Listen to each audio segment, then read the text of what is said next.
Scope, a podcast with two guys in their 20s giving their perspective on the games that we love, headlines about culture, the meaning behind it all. I'm your host, Wellington Burns, my counterpart, Savon Morris. How's it going, man? It's going good, man. How's everything with you? How's everything with you? Good. Well, we're coming off of Super Bowl weeks, so obviously that'll be the main topic we start off with, but also have some NBA topics to deal with coming off the trade deadline and NBA All-Star Weekend coming up. Some album reviews in the second half. We're going to do a review of Hoop Dreams, but we'll start off with just thoughts on the Chiefs' dramatic win over the Eagles in the Super Bowl and the controversy of the penalty. Kansas City won 38-35, and playing on an injured ankle, Patrick Mahomes threw 2 touchdown passes in the fourth quarter and scrambled 26 yards on the go-ahead drive. And the play that a lot of people are talking about is the defensive holding call on cornerback James Bradbury on 3rd and 8, giving Kansas City the first down that eventually let them milk the clock. But in terms of how the game ended, I mean, this was a high-scoring match. For the first half, even though the Eagles had the advantage, only up by 10, still gave Kansas City a chance to kind of fight back within the game. But what were your thoughts on it, and also that the penalty that had a lot of people talking? You know what? Let's start with the penalty, man. That's a holding 1-on-1.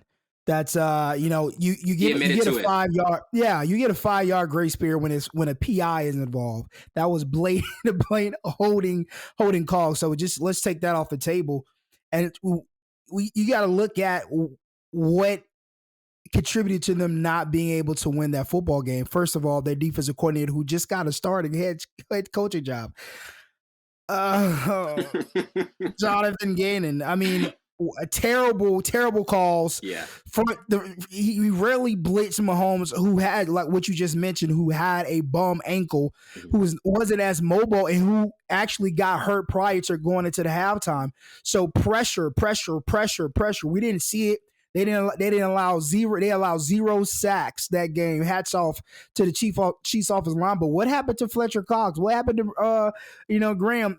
And these guys who equaled up to, like, I think 70-some tackles behind 1984 and 1985 Bears defense. Right. So that was non-existent. Let's start there. The defense did not show up. The same defense wins championship was non-existent for the Philadelphia Eagles. So that play call had nothing to do with nothing. If that penalty wasn't called, I think Chiefs would have still been in the same predicament of them being able to milk the clock and actually winning that football game. Mm-hmm. But man, all doubts towards Jalen Hurts should be out the window. That first quarter alone. My goodness. I knew it was going to be a high-scoring game, just given the minds behind these play calls, especially Kansas City Chiefs. Yeah, be able to exploit 2 plays, two miscommunication calls between the DBs and the motioning, using it against them. What a smart move! You get 2 touchdowns on it, and then you just have a good play with Kadarius Toney with that punt return, still the longest punt return in Super Bowl history. So a lot of history was made in that game. But man, Jalen Hurts played lights out, and then Patrick Mahomes, man, he figures it out. But I'll give Eagles this: they held on to the ball a lot. The time of possession was big for them. Yeah, it was definitely big for them. And keeping Patrick Mahomes on the sideline is your best bet of winning. But it came down to the wire. You got a couple turnovers on Jalen Hurts' part, but came back and scored a couple touchdowns with it. So I mean, I think it was a great football game. That call had nothing to that penalty. It was a blatant holding call. It didn't do anything towards the game. I think the Eagles led a lot of yards on the floor, and then one play call. I mean, I think it was either a holding or it was some penalty on the defense that extended the play, and they got a first down. It wasn't the holding call, but I can't remember it. It was a lot of sloppy play from the Philadelphia Eagles defense that we haven't seen this postseason and early on in the season and later in the season. So they didn't show up. That's the headline. No. The defense didn't show up. The defensive coordinator's calls didn't show up. He just got to, start a head coaching job with the Cardinals, which is kind of crazy to me. But hey, I'm not a GM.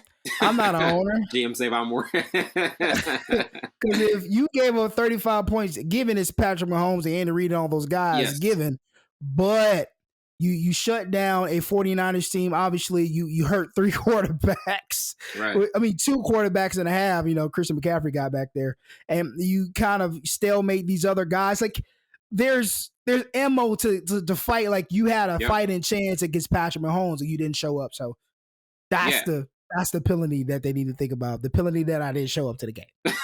The biggest one you can get. But when you look at a player like Patrick Mahomes, like we said, the last 2 performances he's had, it was when he was facing that injury against Cincinnati and now against Philadelphia. Like, what did that tell you about? Because obviously we know he's great. We know he's one of the best we've ever seen. Like, what did that do to you in terms of or influence just what you think he can continue to do and just what he's already done so young in his career? 2 titles, 27, and still having so much more to learn. Because like this year, it really felt like the game slowed down for him. He wasn't always looking for the home run play. Obviously, when you don't have Tyreek Hill, that happens. But this year, it really seemed like he even said his game matured and went to another level. Man, you don't get a 10-year X amount of money deal if you're just an ordinary quarterback, right? Right. So we already know from the first 2 years, we know how special he is. We didn't know how special he was going to be coming out of Texas Tech.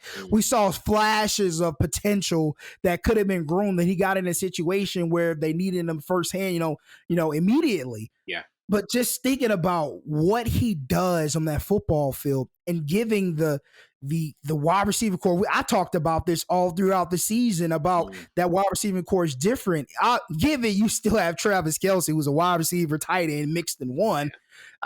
But you got Juju that we didn't know he was going to be. They got him from Pittsburgh. Then you go get Kadarius Toney. He does good. Then he gets hurt. And a couple other guys they kind of milked in. You go get Jared McKinnon from the running back, who's a guy can go out the backfield, run a couple plays, and we've seen that him give up a touchdown in the Super Bowl. What a selfless guy! But just given that, those guys do not stack up against the cheetah. Let's be honest. So what he has accomplished this season and the season since he's been, it's crazy. Yeah. He's first ballot at this point. Easily. Just give it, easily. Just give it his track record. He's first ballot. And the sky's the limit. I do like the point that you mentioned that he took his time. Obviously, would you say you don't have Tyreek Hill? Right. But I think it's a step into the right direction of him really going through his progressions and using his feet a little bit more. Obviously, you got the ankle injury that's going to happen, whatever the case. But using your feet more, extending plays, trusting your offensive lineman, throwing your guys open, which he's done all throughout his career.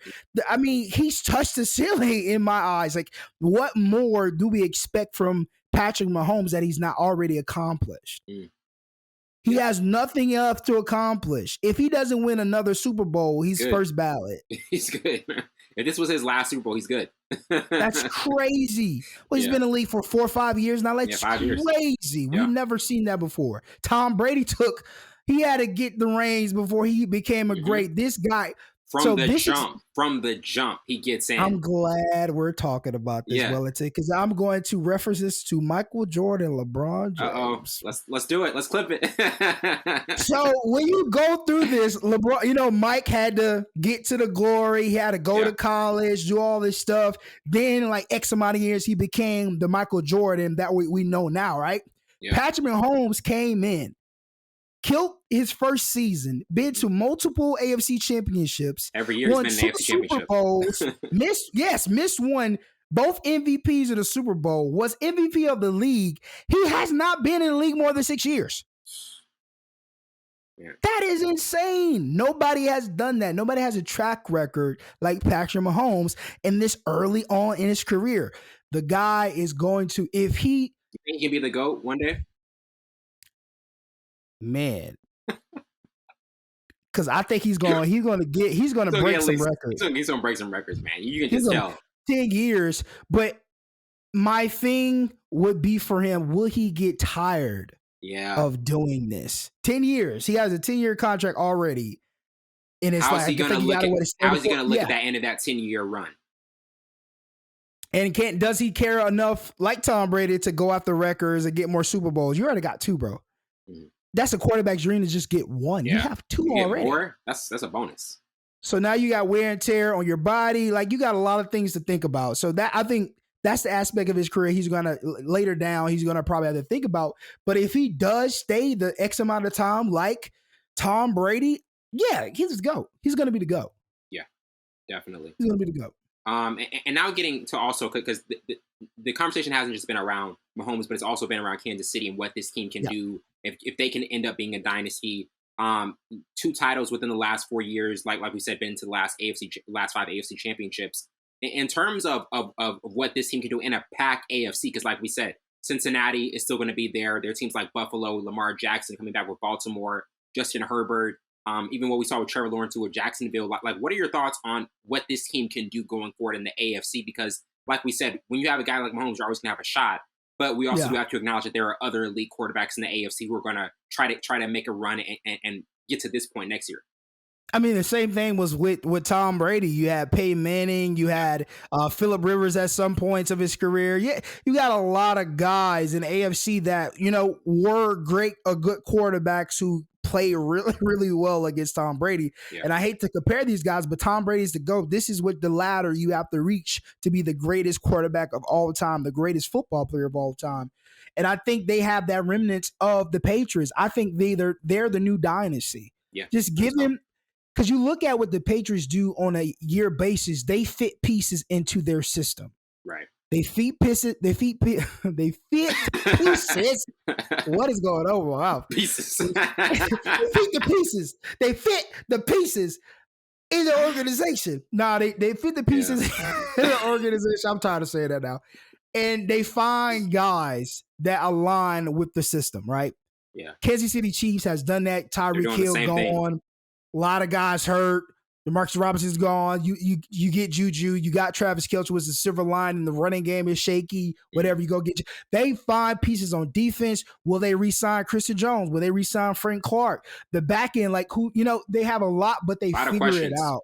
A lot of questions, but they always answer those questions. Mm-hmm. And a lot of people, including me, you know, thought they were going to be as good without Tyreek Hill. And look at there, right? Look at that crow. Got to eat that one. But I think they're a new dynasty, even with the great quarterbacks like, you know, good quarterbacks like Joe Burrow, you know, Allen. There's a couple other guy from the Chargers. His name escapes me right now. Justin Herbert. He's a good quarterback, and he's definitely one of the future quarterbacks of the league. But you look at those guys don't stack up to Patrick Mahomes and what the Kansas City Chiefs does. And it's so crazy about that system. The same thing they say about the system. Can they coach outside the system? Can he be a good offensive coordinator outside of the system? Right. It's the same thing they said about Josh McDaniels. Says in Minnesota, Patricia. Is it the same? Correlation. It's so much correlation. It's a correlation. It's crazy. Yeah. So they are the new dynasty. You have to go through the Kansas City Chiefs. Yeah, they're the standard now. They're their standard. They figure it out. They're the New England Patriots. Mm-hmm. Yeah, it absolutely is the case. And what we were even talking about earlier, obviously with Travis Kelce, and like the fact that like that is a great go-to to have for any quarterback with what Mahomes has been able to do with them. They have like I think the second most QB tight end connections in postseason history with I think 15, and they're right under Brady and Gronkowski. But when you look at Travis Kelce, there's been conversation about, hey, where does Travis Kelce rank among the greatest tight ends ever, and with what he's been able to do in his career, and not just, you know, with Patrick Mahomes, just the duration. He's always been a consistent tight end, but obviously Mahomes taken to another level. What are your thoughts on what Kelce is as a tight end, and just kind of like where he ranks in that all-time great tight end conversation? Top 5. Yeah. Top 5, just given of what he does. The mismatch, we seen some great tight ends. Tony Gonzalez, Mr. Winslow Gates from the Chargers, Antonio Gates, Gronkowski. I mean, we've seen a lot of tight ends who are mismatches, but Travis Kelce is different. Travis Kelce is one of the smartest tight ends. You got George Kittle too. Can't forget George Kittle, who's been plagued by injuries. But when it comes to Travis Kelce, he's willing to block, big blocker. Guy can read defenses. We've seen the play that been pointing out at, you know, for the past 2 seasons about the middle of the field. Hey, if they go this, I'm going to do a seam right up there because they're in cover 2. Easy. Linebackers not looking for me. I'm not going to sit down. I'm going to streak right up there. That's something you think about. That's what sets you apart from any other. And then you can line them up in X, Y, Z. Line them at the tight end position. You can put them in the backfield. You can do a lot with this guy. He's top 5. Oh, yeah. Top 5. 2 Super Bowl wins. He's been the leading leading tight end for the past 3 seasons. Obviously, George Kittle, him going back and forth, but he's been injured. And then I think he was top 7 of receiving yards this year and last year as a tight end. Come on, that's tough. On, that is tough. He don't get as many touches as many wide receivers and tight ends. So, yeah, man, that man is top 5. He's definitely first ballot. Definitely first ballot tight end. He's got to be.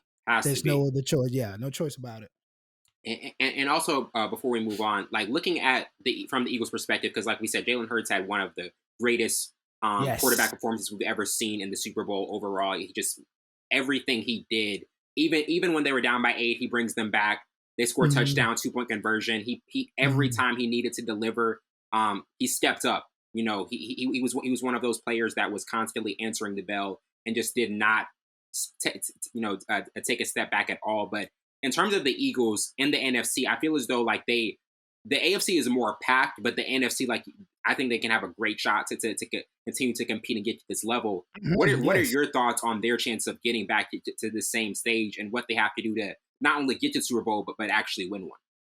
Now that's a good question, because you have a lot of guys' contracts are up. A lot of guys that were on a 1-year contract, like the Dominican Sue. Right. AJ Brown's contract is up. He's been there for 2 years since he's been traded from the Tennessee Titans. You got a couple running backs who needs to be re-signed. You got Branham that needs to be. There's a lot of guys' contracts. Or can you keep all these guys up on this football team? Excuse me. And I don't know if they have the money to do so. I would like to say they'll be back in this position. I think the OC and Jalen Hurts has finally got on the same page with this new OC and being able to open up the playbook and, trusting him and give it to him. But now you have the offseason. You got to resign guys. Where can we do it? Do we have to give us some draft picks? Who are we going to get in the draft? Like, there's a lot of questions that need to be answered. I don't know if they can answer them this fast. I think they put all their eggs in one basket to win the Super Bowl. And I think for once, I will agree with Jerry Jones. He mentioned, he was like, yeah, they're not built. This team is not built for longevity. And he'll say that regardless, because his team been built for longevity for the past 50 years. But easy for you to say. Yeah, easy for you to say. But I do agree that they put all the eggs in one basket to win the Super Bowl, and they came up short. Right now, you have to try to keep guys together. Can it be the similar situation that it was with the Tampa Bay Buccaneers, where Mike Evans took a pay cut, a couple guys took a pay cuts to come back to try to win the Super Bowl again? Maybe it could be the same situation, but I don't think they have enough money to pay everybody. Yeah. So no, I don't think they'll be there unless they find some guys to put in those positions. Some rookies who are less expensive, some veteran guys who get the veteran minimum. They'll have to get creative with this since they put all the eggs in one basket. Yeah, definitely. And I mean, obviously, a subject that's always mentioned in the Super Bowl is the halftime performance. And with Rihanna coming back for the first time, I believe the first time she performed in like 7 years, there was a lot of hype around it. Mixed reviews. Some people weren't as big of a fan of it. Others did like it. I feel as though like she has an extensive catalog. Like we talk about catalogs all the time in music, man. Like the hits she was going back to, and I know like there was the question of will she bring out guests, but I think she did a good job. Obviously, the news after with her announcing that she's pregnant with her second child was something I saw that. Yeah, exactly. So I mean, it's one of those things where like there was so much going behind the performance that people didn't even really know about beforehand, and so when it happens and then you get the aftermath of that announcement, it makes you kind of understand it more. But what were some of your takeaways from this performance and just what she did throughout it? Man, I loved it. I loved her performance. I thought the choreography was really good. Yeah, I think they stole the show more than she did. I mean, it's so much you can do while you're pregnant and you're trying to. And then I think being in the air suffices for anything they thought she was doing. Man. She did a little twerking, which is fine, but I thought the overall it was better than what's the guy's name? Guy from Canada. The Weeknd getting lost in the maze. Getting lost in the maze. Like, bro, get on. I thought this was better than that one, to be honest with you. And I know you don't think that. I didn't like it, but I like Rihanna's. I like Rihanna's performance. I thought it was really dope. The choreography was really dope. I thought it was shot very, very well. Very, very well. Yeah. I was like, oh wow. And I didn't expect her to bring anybody out anyways. I mean, most of her collab music is with people Jay-Z that she can't really associate Drake. with Yeah, exactly. So like, who's she gonna bring out? Madonna? She gotta bring Drake with Madonna? and Rihanna will never perform together. Ever again, bro. Most of her hits, great, like work. You know she's not bringing Drake out there. Empire. No, she didn't do. She did Run This Town. And Jay-Z was lights. Jay-Z or Kanye. So I mean, you couldn't expect her to bring anybody else out with her catalog. The guys who like it's just different things have changed with those artists now. It's just like obviously years ago she would have done it, but it's just so much has happened between those artists over the years. It's just not going to be the same. Yeah, and it's a respect thing for obviously ASAP. Yeah, I mean, gotta do that. He don't and then I didn't want her to bring ASAP out either. I think, I mean.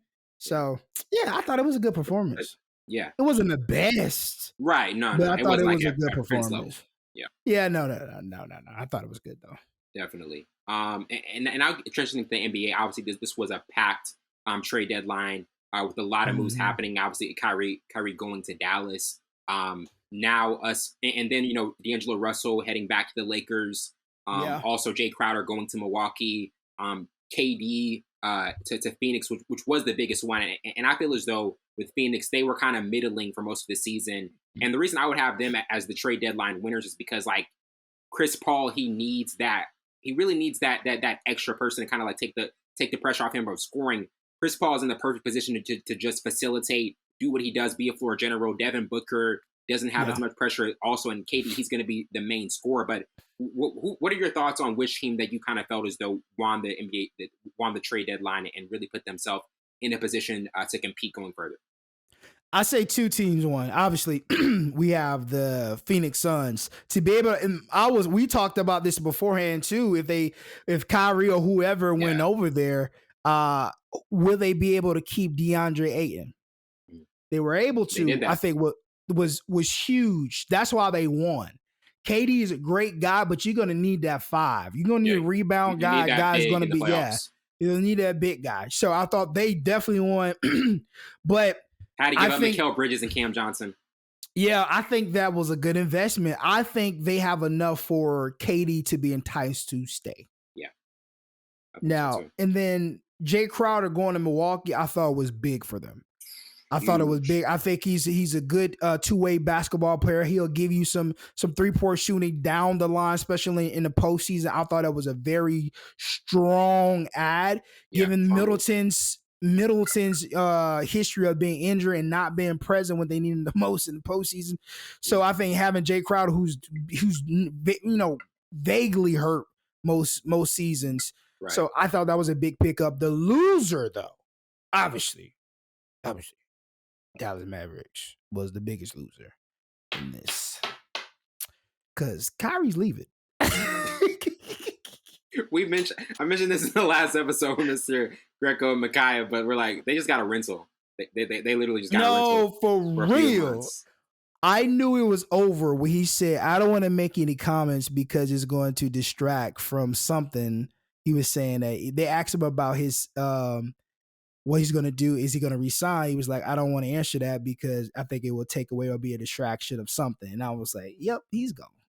He's gone. Already. He's not staying. That was the clear side of like, yo, I don't want to say it, but y'all know I'm going at the ear. But that was the biggest L. But those two guys, not the Mavericks, Milwaukee and the Suns were the two winner in my eyes. But yeah, I think that Jay Crowder is gonna be beneficial down the line.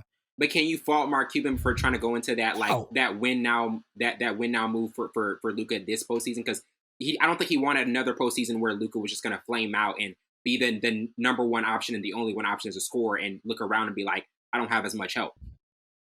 That was a great move by Mark Cuban. Given the risk of him not staying, we didn't think they were going to make it out against the Phoenix Suns last year in the first round. Right. It went, 3-3, and then Luka went on God mode, and then he got through God. Yeah, so he needed something to give him that hump. I think Kyrie can be the guy to get them closer to the NBA Finals.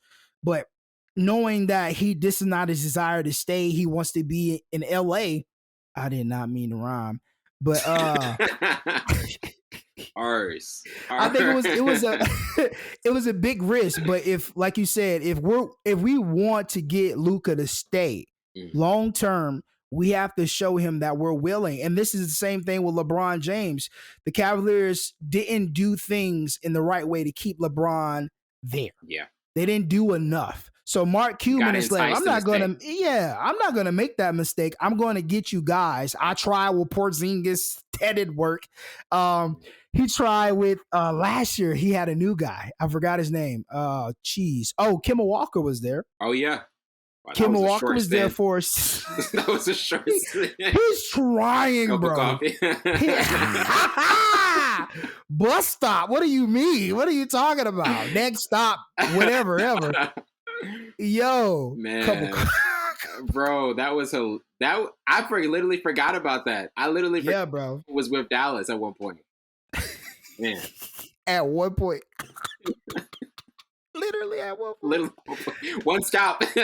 One stop. He was gone. And then now you got Kyrie. A lot can change, though. A lot can change. That is true. And, for the postseason.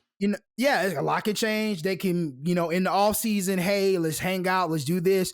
They can add more guys. They can entice both of those guys to stay. I think they can find the money to do that, release some cap space. I think it's doable, but Kyrie has to buy in. It's all about what Kyrie wants. Yeah. Yeah. That's terrible though. But I know I'm not saying that's right. I'm not saying that's right. I'm just saying that's just the realistic. That's just the realistic way things are gonna play out. I don't think he'll ever be happy. That's just me. I don't think he'll ever be happy.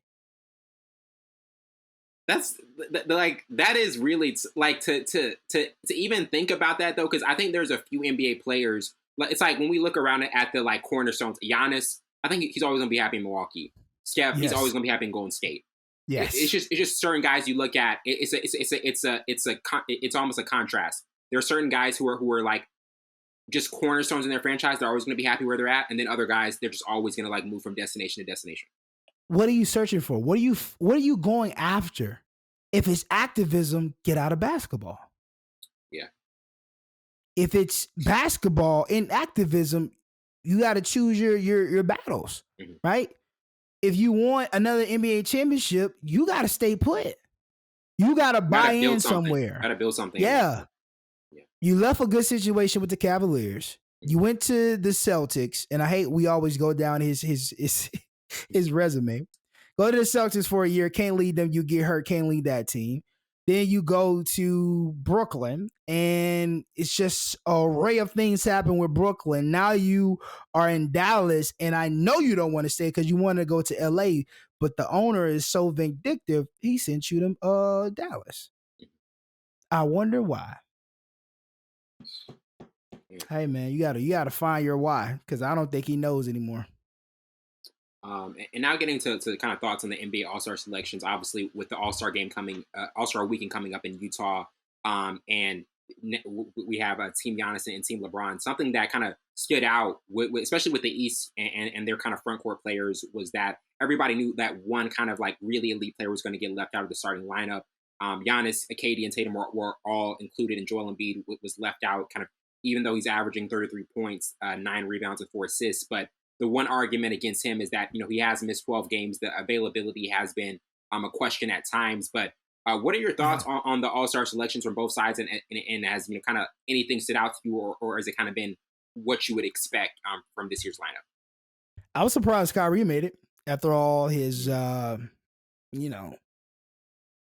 distractions, I would say. I don't think it was a distraction. I thought he was crucified a little bit, and then he played ball, and but I didn't think he was going to make it. But I'm tired of seeing Giannis and LeBron be captains.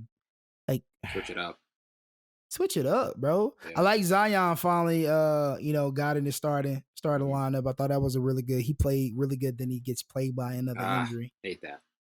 So I thought they were cool though. Jason Tatum played really good this year. Obviously KD. The one that was a big surprise was the Kyrie one. Donovan Mitchell deserves to be there for sure. Yeah, obviously solid selection, but I'm tired of LeBron and Giannis, Antetokounmpo, whatever you want to. Too slow. I'm tired of them being Seeing some captains. different captains. I would like to see it kind of like almost it be a requirement every year to switch it up, every year to put different captains. Because I think like obviously the year we had LeBron, KD, that was a very fun All-Star game.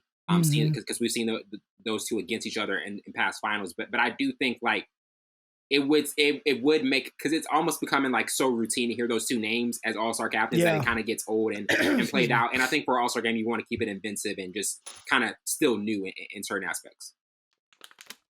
For sure, because I mean, we've seen this past 7 years, to be honest with you. It's the same thing. Even when they switched up the rules. That one year, though, the first Giannis and LeBron James, that was a great. I think COVID, it was a COVID game. Yeah. It was right when COVID 2020. That was such a good game. It went down to the wire. But yeah, after that, it's been, whatever. So like you gotta at least switch it up or put some new captains or like put a mascot as the captain, somebody play in a mascot suit, somebody pass out, like something. Make it dramatic. Yeah, you gotta switch it up at this point, man. Yeah, definitely. And I'll get into our first album review with Kelela's Raven. In her new second album, this was a masterful display of tension and release. This project had complicated frictional energy throughout, and her stunning vocals are a consistent highlight, really within a lot of the project. But what were your thoughts on this album and just some of the things that were placed in it and different elements of it? This was weird. This was a very interesting album. I like the intro song, right? And so I'm like, okay, really that's the vibe we're gonna get. I like that vibe. And then she went to a different, I don't know what she did. And I was like, oh no, what's going on? And I skipped it. And then I like Let It Go. Yeah. I like Let It Go. That was a good track. And then you get some whatever. And then she goes back into that Willow Smith vibe. And I'm like, I don't want to go Willow Smith vibe. I don't want to go there. But I mean, this is not my taste, but I mean, it was definitely different. Definitely different album. And the next person was in that, because it sounds like Contrada or Kentrada. Yeah, Ketranada. It has very strongly influenced. So this album and the next artist have that type of vibe. But I'll wait to say, what I think about that album. But this album, it was, I don't know. Maybe I don't think her style went with the production. Okay, that's fair. If that makes sense. Yeah, that's fair. Because she's featured. Yeah, she's featured on a bunch, especially Solange. She was on the Solange album, and I love that song that she was on Solange. I thought it was. I think she brought that angelic sound to me, because I know she can do the neo soul type vibes. And I know she has that in there. But this was kind of different. I don't think her style went with the production, and it kind of threw me off. Because Let It Go is like the intro song. Like it had that vibe, that was a perfect intro. That was a perfect. Yes, it had that. Let It Go, and I forgot the intro's name, but it had that airy, angelic sound. And a part of me thinks like she laid her vocals down on just like a single sound, and they added all the production behind it. It sounded like, because it didn't correlate, it didn't gel together to me. Like it was like she was fighting, or the production was fighting her vocals, and it didn't align to me. So I thought you can kind of tell that stuff stands out to you. Yeah. Like they added it post production. It was like, okay, she laid her vocals. Okay, let's see if we can, because it probably was just like bland. Not bland, but it was just like simple. She was like, okay, how can we spice it up? Because we know like that's your style. So like we're gonna try to spice it up with the production. They probably added all the stuff afterwards, and yeah, they shouldn't have did that. I didn't like that. So almost in terms of what we got from the intro, like, do you feel as though if, let's say, the majority of that project sounded like it, do you think you would have liked it a lot more or enjoyed it a lot? Yeah. Vibe. That's a vibe. I mean, I think that's her MO anyways. Like, I think she's a vibe. Neo Soul is a vibe. Like, oh yeah, for sure. You're not going to have like great radio songs from Neo Soul artists, you know? But I think they have that vibe, that consistency of the vibe, you know what I mean? That will carry a album. I think if we got the intro song and Let It Go and a couple other songs, like it's okay to have those like 2-3 tracks, like SZA did. Like she experimented in the middle, but then on the back end she gave us this and that. Like it just moved. It's okay. Like 2-3 songs, I'm like okay, because she probably trying to touch a fan base. You can freelance for 2 songs. Yeah, you especially for an album, you have that ability to. But at a certain point, I didn't know her core sound until I listened to. Yeah, you don't want to escape from that. You don't want to escape from that because that will almost kind of like take a listener to be like, okay, I was so used to where we were originally, and now we're kind of going to somewhere else that I don't even know if we're going to get back to that central theme and that central sound of what the album sounded like. Right, and if you ever listen to her for the first time, you listen to this, you want to know what her core sound is. Mm-hmm. No, you will guess like the first song, like oh yeah, she's okay, and then you get to the others, I'm like oh, okay, where is she going? Like what's the story here? What's the subject matter? Like what are we talking about? So yeah, I think it was missing a lot of things. And now getting to our next review with Maeta's Habits. In her last EP, this was something that was instant and immediate. It's simple and balanced. Plus the features add life to each track. And this is an EP I like really really enjoy. It's one it's one of those ones like when I went back to it, I'm like, man, I'm gonna keep going through this a lot. 7 songs, and it's a perfect type of sound. What were your thoughts on this EP and just all some of the features she had on it, and also just what she did overall with it? So she fits it perfectly. Yeah. Perfectly. And the production was done before she got in the booth. Yeah. You could tell the difference. Like it has that, I forgot his name already. I'm gonna call him K. Every kiss begins with K. Okay. K. It has that element of his production in there, and I'm sure he didn't produce any of this because he's not with Rock Nation, and he probably won't use him. But I thought it had similarities of production, and she fit it better than the last artist. And I think she had that versatility of having the up tempo, and it was like she was vibey, she was nice, lyrics was good, the voice was good. I enjoyed this. Yeah, this got saved. It was like 2 songs I didn't like, but the rest of the 5 songs got saved. Yeah, for sure. I really enjoyed this one. I didn't even know who she was. Again, Wellington. Give Wellington his flowers forever and ever. So if I will always know that he's gonna find out new music every week when we record. No, for real. Because album music ain't giving me the new music I need, so I gotta go through Wellington. And I mean, obviously, this is one of the most important EPs are one of the most important things that like we talk about usually throughout the show. Even last week when I had Jamil on, we were talking about an EP, and he was even saying that like if you're not sticking with your core sound and your theme throughout the entire EP, it's just not going to fit. Like, how do you feel as though even probably because obviously there's so much conversation with your label, with your producers, with everybody, the engineers that are in there, like, do you feel as though you could kind of tell that she was kind of dead set on, hey, like, let's stick with the same theme throughout before we even get through the nitty gritty and all the details? Yeah, I mean, EPs, you can experiment on EPs, but since it's a shorter project, it's good to have that core sound throughout it. It can be consistent enough. If it's 7 songs, you probably got 1 song to just like experiment and try to figure out some things and try to go outside your bounds. But albums, since it's a longer project, you can add 2 or 3 songs that would have never made an EP because you got to be concise with that.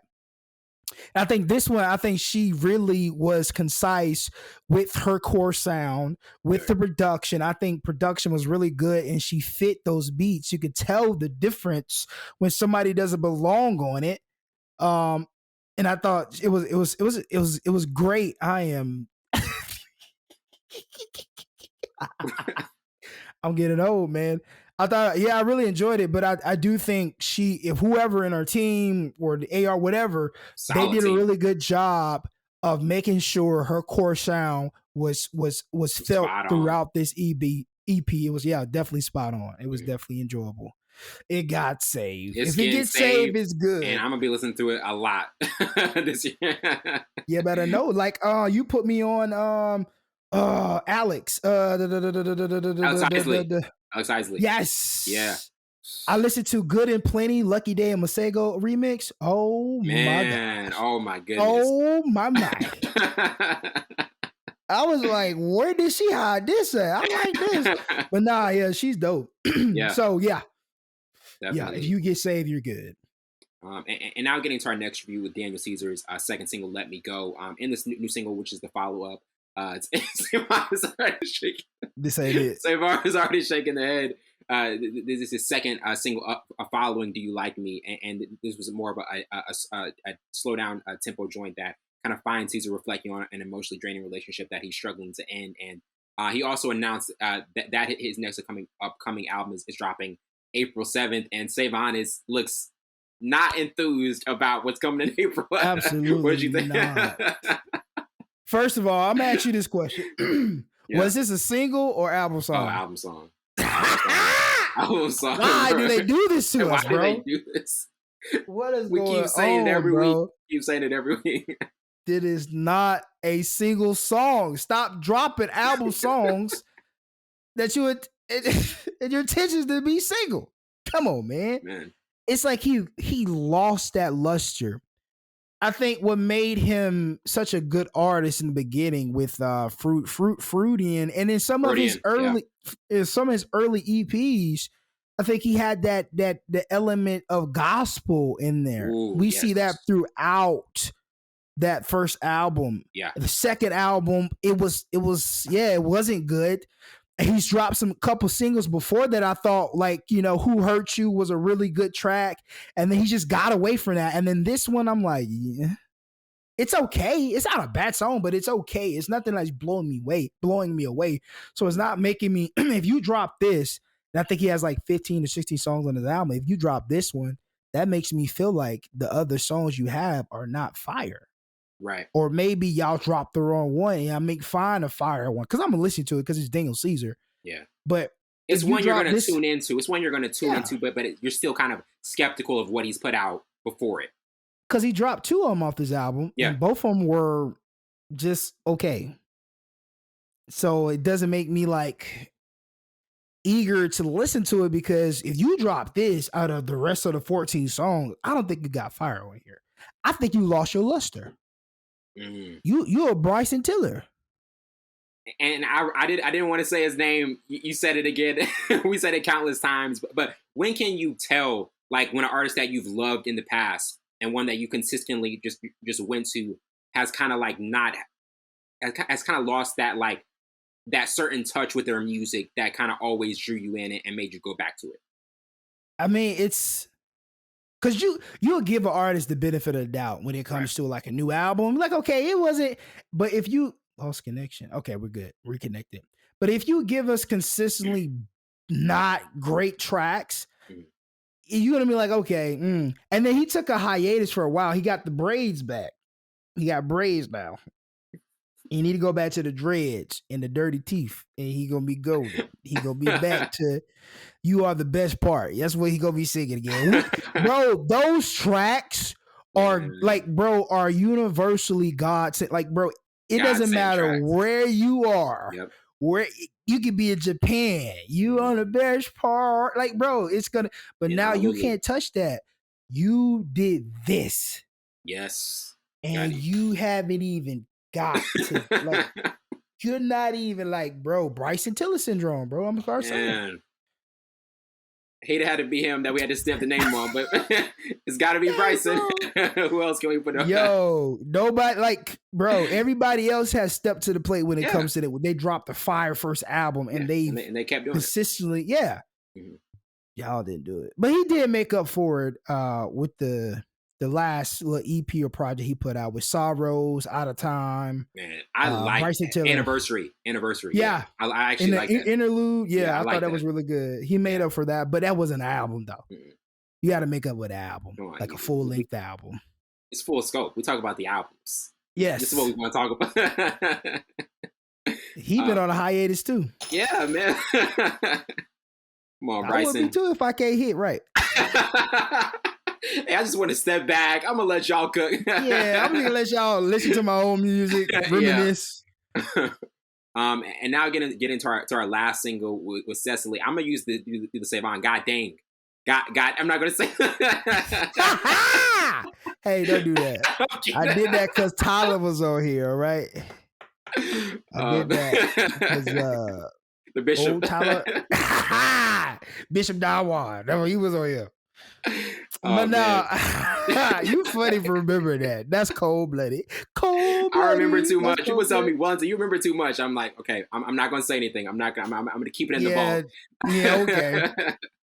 But because we even mentioned earlier with her one of her first single in the past that we talked about, Without You, how much we enjoyed that, and this one was released last Friday, kind of a R&B, a slow jam that kind of focuses on fixating on one person that she's really obsessed with. But what were your thoughts on this single? And just because we even said a week ago we wanted to hear some new Secily. We were kind of interested to see what she did next. But what are some of your takeaways from this new track?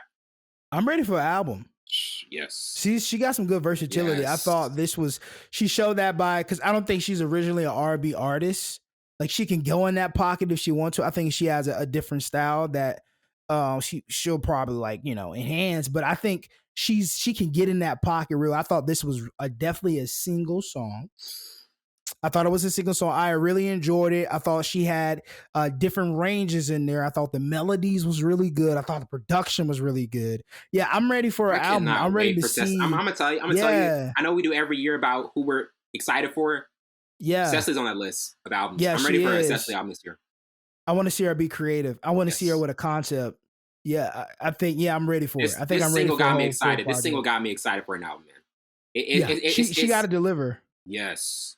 Definitely. You dropped. Like, in terms of what she's done with her last singles and what you're expecting from her, like in terms of a perfect Secily or like an ideal Secily project, what would you kind of want to see? Because obviously, like, we know she's in that mode of about to be putting out something, but what would you want to see and kind of like be most intrigued in with what she's about to put out?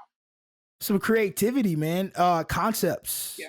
Different concept of creativity, of messages, of what you're trying to portray, what you're trying to get across.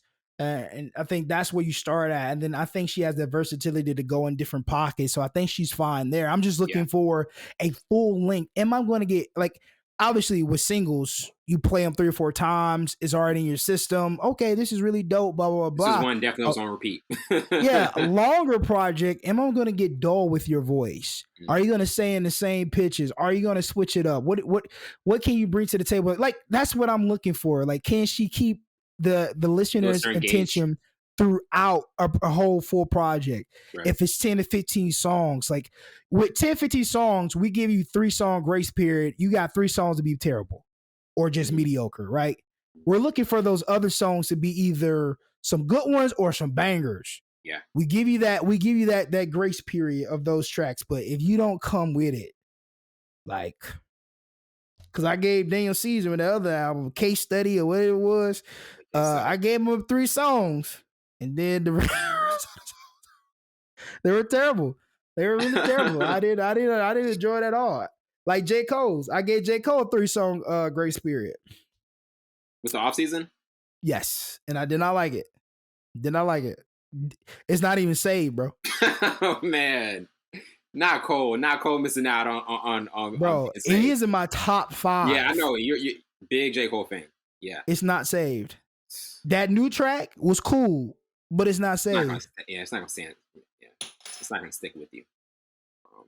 But yeah, definitely Secily. That's hasn't been a lot of A-list artists or a lot of premier artists dropping albums so far this year, but this is definitely one that I feel as though we're gonna really look forward to. But we're gonna take a quick break and we'll be right back with our Hoop Dreams review.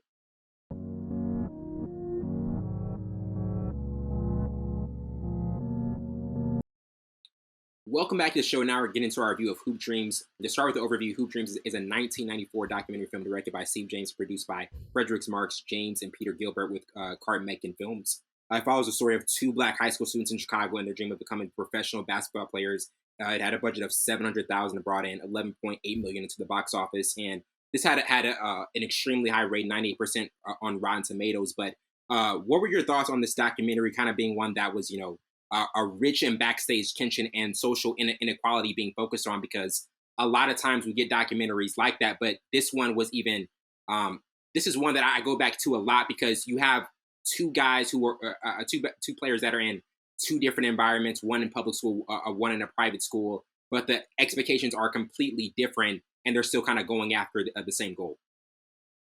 Yeah, man. I thought, first of all, let's start with the budget. 700,000 brought in 11.8. Man, that's a win in itself. Yes. And then looking at, man, this happened so much back in the day, and it's still, well, not more so now, because social media has heightened so many athletes and getting them out there and being exposed and being, found in a way. But I thought this documentary was real. Like, it was real. Obviously, you can't fake this. This is true. We're in here. But I love the tale of two cities. And that's what it thinks like. One is a private school, one is a public school. Both face the same inequality. One has a slight better upper hand because of where he stayed. But it's still the same fight. And I love the narrative, especially when you see Isaiah Thomas, I think he's from Chicago, and his people stayed in Chicago. And I love the story with Isaiah Thomas, how he, helped out Michael Jordan, and Michael Jordan kind of turned his back on or whatever. He's not the GOAT to me. LeBron James will ever be the GOAT. Step to prove. Had to add that in there. Had to. But I thought it was really dope, man. I thought it really shined the light on that was the only way out for them. Yeah. Literally the only way out. Even if they, had the grades, had a 4.0 GPA, whatever, they wouldn't be able to pay for school. So the only way out was through basketball. Multiple times, Arthur's family's lights were cut off. He couldn't continue at the same school, St. Joseph. Like, there were multiple, like, just literal daily obstacles that were in his way of getting to his dream, because he just didn't have the funds and just didn't have the same resources that other students and peers around him did. And they were good ball players too, man. Yeah. And to be able to, and we expect these kids to just, go to school. Yeah, be superhuman. Just go to school and just forget about where they come from, forget about what they go through on an everyday basis, the generational curses that's just overwhelming on their shoulders, and getting their lights cut off, shootings in Chicago, one of the most violent cities in America, to be able to go there and try to focus on a thing that they love, to get out of that situation. And some don't even make it. Some have good intentions of making out. And it's such a realistic documentary that I think is needed. Because it was what's the other movie? It's called Sir. He went to the NFL. He had it was a documentary, but it was a movie about his life or what he overcame. And his mom was a crackhead.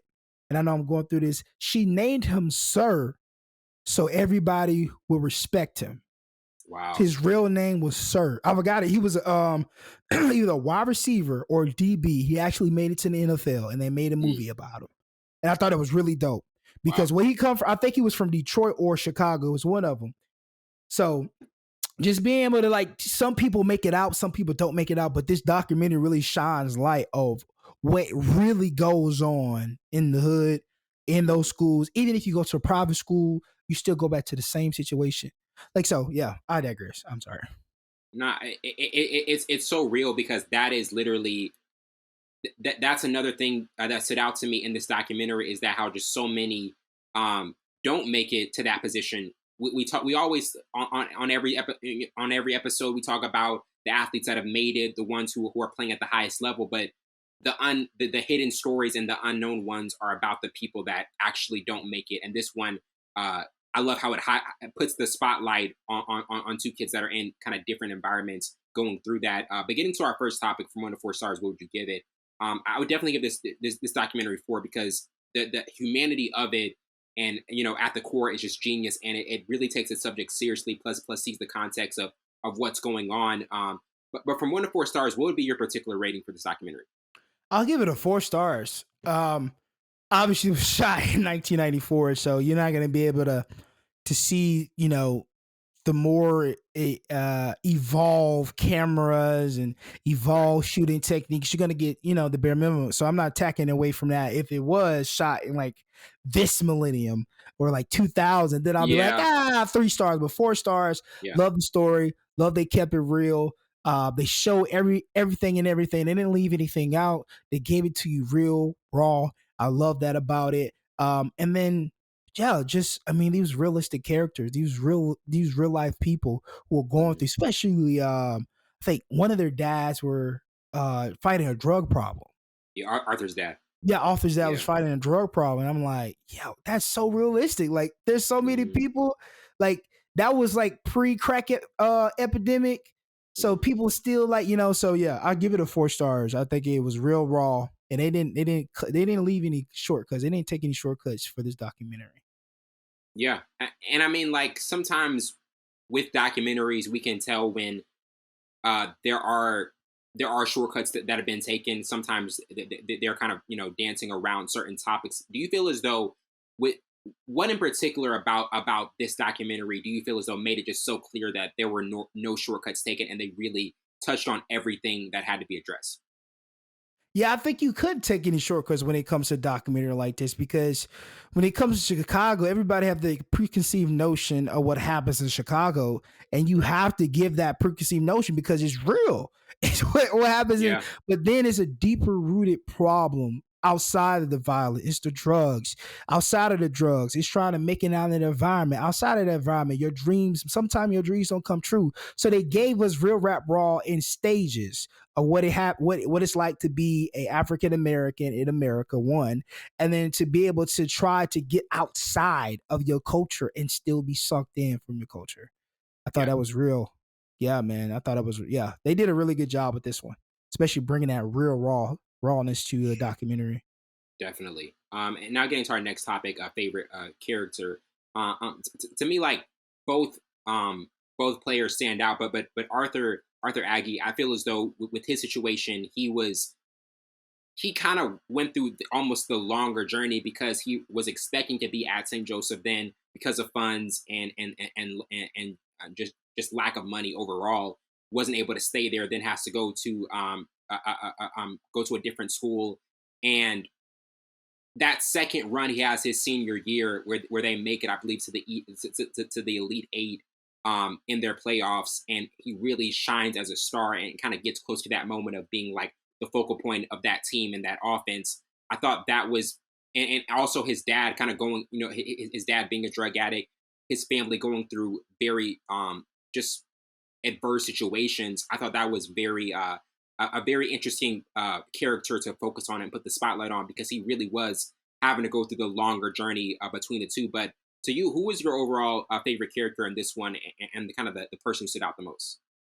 Oh, that's a good question. I think yeah, I like William Gates, man. I think his was super realistic. I think he had a daughter, if I'm not Yeah, mistaken. he He did. had a daughter, so he had a lot to fight for, and that was his way out. That's the way him to provide for his kids, get his parents out of the situation. So and that's a lot that's so consistent in our culture that the next generation has to help the old generation get out or want to help them get out of the situation they were in, because how many Yeah, how many parents have dived and invested their time into their kids hoping for dividends, not hope just right. instilling into them just because you're my son or my daughter or whatever. No, I'm hoping you go to the NBA. I'm hoping you go to the NFL. Shoot, I'm hoping you go play baseball. So it's just a lingering thing in our culture that the next generation that they put. So his was like Mhm. more realistic to me, not taking anything away from Arthur's story, but William's story was just like, man, he had a kid, yeah, all this going, and then so nah, I Yeah, think I like William's character. Well, I like William. Not I keep saying character, so I'm William. used to Yeah, yeah, yeah, yeah, William. yeah. But nah, I like William story. I would say not Mhm. character, story. Story. Oh Yeah. yeah, a little better. Definitely. And now getting to kind of the memorable scenes in this documentary. Oh, I had to start with Arthur meeting Isaiah Thomas. Also him visiting St. Joe's. William being Yeah. introduced to St. Joe's.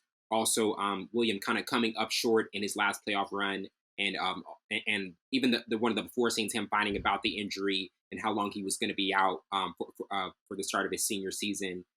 Arthur and the situation his family was going with his dad coming back after the domestic abuse with his mom, and then finally Arthur and William's last conversation at William's last game, and just kind of like the heartfelt moment of William being just really really distraught over his high school career ending that way, and Arthur being there Mm-hmm. to really kind of look out for him and tell him that he still had a lot of basketball left in him. But what were some of your memorable scenes in this documentary and the moments that kind of stood out to you?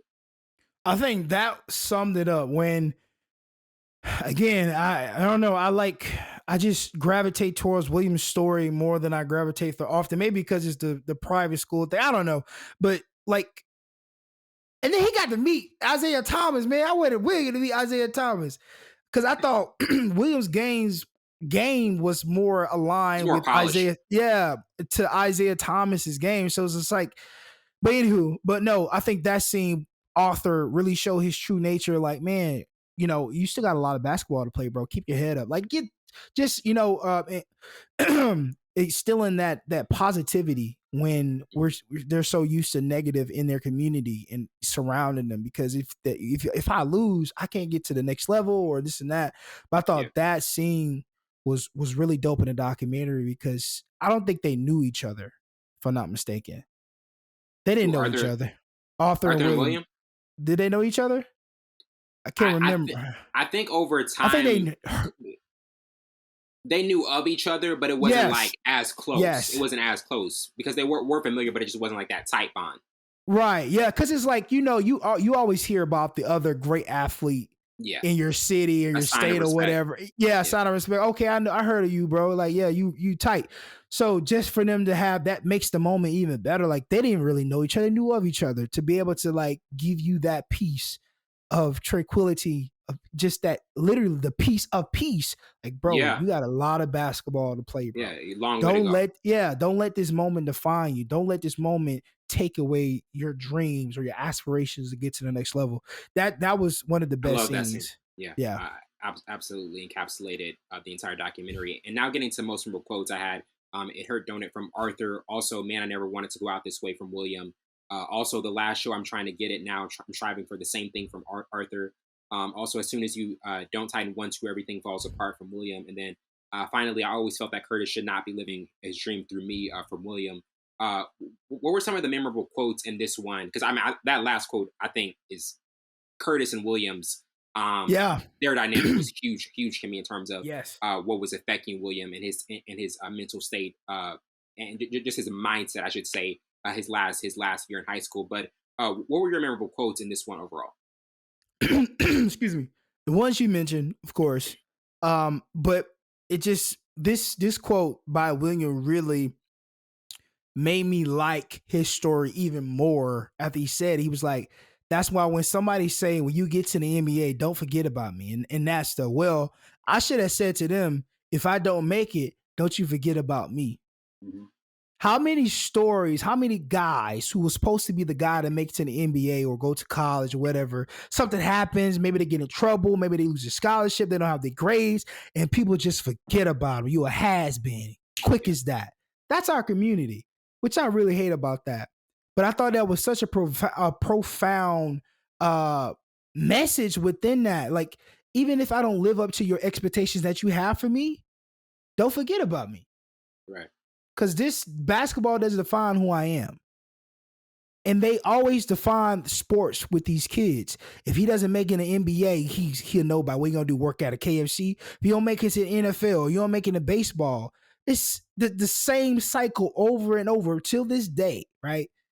So I love that quote from him. Like, yeah, if I don't make it in the NBA, don't you forget about me. And they did forget about him. Yeah, Crazy. and that's the realistic thing, that the one thing that they say not to do, they end up doing when it comes to the actual player that gets to that point. But now getting into kind of what did you like the most about the storyline? To me, literally just that point is of the fact that when family can get too involved Yes. with a star player's life and just like almost add on to the pressure of what they're already having to face, because it's literally it's Yes. hard enough what they're having to do, but when you have Hmm. family pressure and them saying like, expecting you to make it and really elevate their lifestyle is something that is just 10 times even more challenging than what they already do. But what particular element of this storyline of the documentary did you like the most? It was real, Yeah.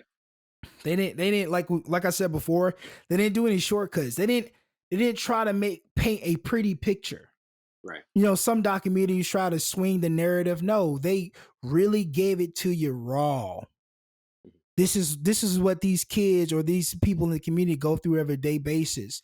People love you when you're doing good, but they forget about you when you no longer be rememberable. Hmm. B- Yeah. Me being wrong. So it's just like, dang man, that's so real. Happens to this day. This was in 1994. We're in 2023. Happens till this day. Crazy. Yeah. Absolutely. And getting to our last topic 2 years from now, do you still think this will be watchable and intriguing? And like you just said, that this was in '94, and we're still seeing the effects of this till now. And I like, even though this is a super long documentary, I feel like this is one that has so many just real elements, like you say. And I know it sounds cliche to say just real, but it honestly is, because I don't Yeah. think there's. I think these situations that we see with players, we wonder how long it's been. We see it in the '90s. We see it to this era.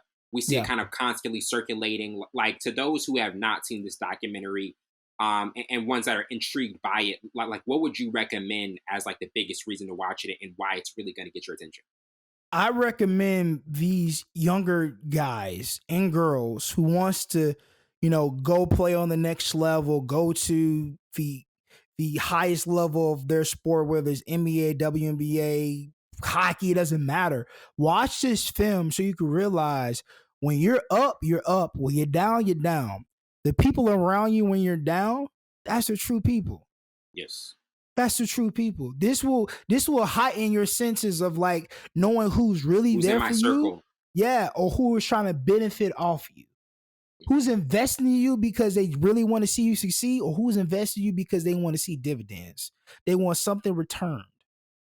And it Yeah. still goes on to this day. A lot of people in Pensacola do it. I know a lot of people. So watch this film, not be just these are two great stories, right? Hmm. And you see some mishaps. It's a lot of kids who have kids in high school. So it will correlate. You will see yourself ripple into this story, into this documentary. Watch it. I think they should watch it just to be educated of what you will see. Like, yo, I know my best friend went through this. Hmm. Like, it's kids whose parents are going through drug addiction, or it doesn't have to be drug addiction. It can be something else it's just a constant overkill. So Yeah. yeah, watch this to just be educated. Absolutely. And before we close out, like sports documentaries are something that's it's always fascinated me. The 30 for 30 series is a Yeah. series that I still go back to and love. Like ones like Jimmy the Greek, the Lakers and Celtics, Roberto Duran and Sugar Ray Leonard. The Yeah, that OJ was a good one. Made in America one, that 5-part one was just a Yeah. masterpiece in how they covered that. Like, to you, what are some of your favorite sports documentaries, and also what do you think really makes a great sports documentary? What makes a great sports documentary? They don't try to spin a narrative. Like I see a lot of documentaries, like the one with Michael Jordan. They try to spin him to be like this great. The guy was a butthole, man. They try to spin it for him to be like in the good graces. No, tell it raw. Tell it raw. Like the narrative that was like, oh, he was just a great team player. He just did anything to win. Like, bro, tell it raw. The guy was a terror. If Steve Kerr would look like one of the nicest guys, punches back or wants to fight you back, bro, is something wrong. That's a sign. Sign. So what makes a great documentary is they tell it real raw. Don't try to shift a narrative. Just let the viewer Make their let the decision. viewer make the decision of how they perceive what you're putting on the screen. That makes a good documentary. And then I can't wait for the Florida Gators documentary when everybody was there. We had killers there. We had guys stealing laptops. We had a religious preacher at quarterback. They said they said that documentary is on the way, so I can't wait for that. They have to give it real raw. Do not try to shift a narrative or create a narrative. Let it just give it, just cut, just give it to it. Just you don't have to edit it. Just put all of it together. What I liked about, and I know this is not a sport, but it's music. I love Ye's documentary. Oh yes, I love that one. It was a really good one. Real raw. They was not trying to shift a narrative. They gave you the beginning of how, just the beginning of who he was and how he, like, that's when I was so engaged. I was so engaged to that. I was like, yo, this is why I don't want to do music more. He was getting no's left and right. Now, we just want you a producer. Just want a producer. It gives you information. Like, this is how hard it is. And All Falls Down is a hit. Look how long it took for people to realize it was. So like, it's like even when Drake did the Apollo show and he like was going through his like amount of no's that he got, like from his career, and that's really like the greatest artists that we know have gotten so many different rejections. And remember, like I forgot who the lady's name was, but she said about Drake, like, you're never going to be marketable. And like when we think about that today, it's like there's no way. But like back then, she was like, no way you're going to be marketable, and wrote him off. And then she was wrong. She was like, "You'll never." It was. I think in one of the songs, he was like, "You'll never be bigger than Trey Songz." Boy, was she wrong? Oh, was she wrong? Boy, what? I love how you remember that and put that in a. Right, bro. He'll probably forget none of those. Like none of that. But that's what makes a good documentary. It doesn't matter if it's wildlife. It doesn't matter if it's music, sports. Right. It doesn't matter if it's shooting, duck hunting. It doesn't matter. Like. Give it to you real raw and don't try to create a narrative. Give the viewers the opportunity to perceive what you're trying to put on the TV screen or whatever. But I think that's what makes a good documentary. Absolutely. Well, that wraps it up for tonight. I'm host Wendy Burns with my counterpart Savon Morris. This has been Full Scope. See you later.